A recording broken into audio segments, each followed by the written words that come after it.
Shalom bien-aimés, alors que nous entrons dans cette nouvelle semaine, accordons-nous avec le psalmiste pour dire: je bénirai l'Éternel en tout temps, sa louange sera toujours dans ma bouche, je bénirai l'Éternel. Nous sommes appelés à comprendre que Dieu reste Dieu indépendamment de nos circonstances et des situations par lesquelles nous passons. L'Éternel ne change pas, il reste amour, il reste inconditionnellement engagé à nous faire du bien. Par conséquent, nous devons travailler à être des adorateurs de notre Dieu en tout temps et en toutes circonstances, parce que c'est ça qui lui permet de se glorifier dans chacune de nos situations. Nous poursuivons cette semaine notre étude du psaume 119 et nous sommes au verset 60. Voici ce que le psalmiste dit: je me hâte, je ne diffère point d'observer tes commandements. Je me hâte, je ne diffère point. Ici, on voit l'attitude de quelqu'un qui était conscient du temps. Lorsque il recevait une instruction de la part de l'Éternel, ce n'était pas quelque chose qu'il disait: je peux le faire plus tard, je peux le faire demain, je peux le faire dans 6 mois.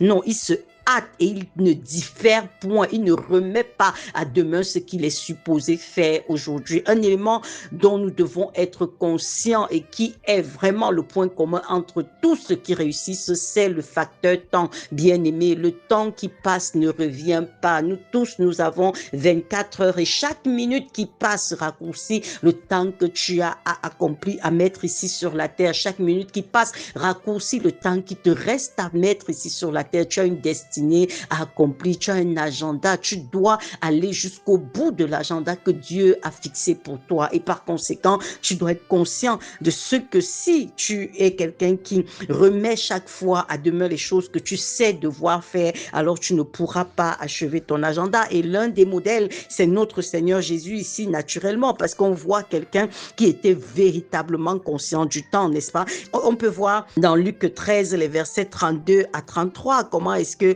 le Seigneur pouvait dire: allez, dites à ce renard, voici je chasse les démons et je fais des guérisons aujourd'hui et demain, et le 3e jour j'aurai fini. Mais il faut que je marche aujourd'hui, demain et le jour suivant, car il ne convient pas qu'un prophète périsse hors de Jérusalem. Notre Seigneur était conscient que le temps pour accomplir sa mission était défini à l'avance, et dans cette période de 3 ans et demi qu'il a passé sur la terre, il devait arriver au bout de cette mission. Par conséquent, tout instant comptait, et nous devons être nous devons être conscients de cela. Nous devons vraiment le prendre pour modèle dans ce sens-là et travailler à ne pas gaspiller notre temps, bien-aimé, à ne pas toujours être des personnes qui remettent à demain des choses qu'elles ont à faire aujourd'hui. Une fois que tu es conscient de la direction dans laquelle le Seigneur veut que tu ailles, engage-toi, parce que les personnes que Dieu met à tes côtés pour t'aider, pour te soutenir, pour t'éclairer, ne seront pas toujours là. Les opportunités que Dieu te donne ne seront pas toujours là. Vous comprenez ça?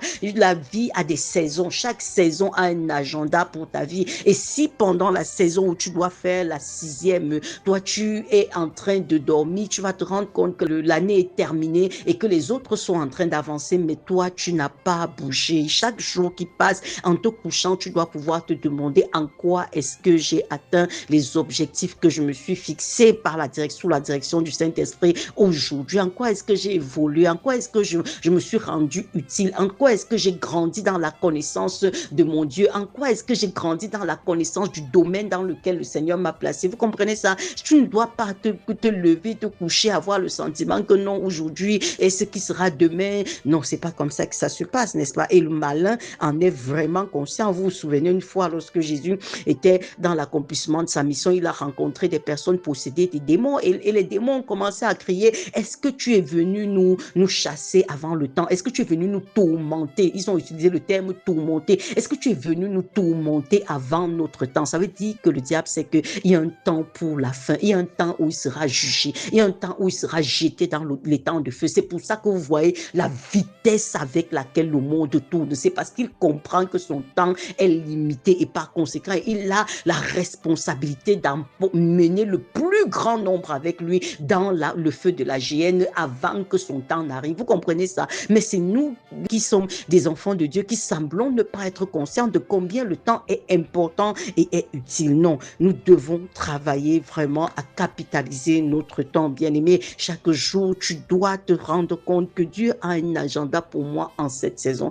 Est-ce que je suis en train de l'accomplir? Est-ce qu'aujourd'hui, alors que je me couche comme ça pour dormir et pour attendre demain, ou alors est-ce que je suis supposée me lever dans la nuit? Est-ce que je suis supposée dormir même jusqu'au matin, comme on voit les gens se lever à 8 heures du matin là, après avoir dormi? En fait, on a l'impression dans un monde qui va à cette vitesse que certains même ne savent même pas quoi faire de leur temps. Ils s'ennuient. Ils s'ennuient. Non, il y a un problème. Si tu as le sentiment que tu ne sais pas quoi faire de ton temps, il y a un problème. Ça veut dire que tu es en train de louper l'agenda de Dieu pour toi, bien-aimé.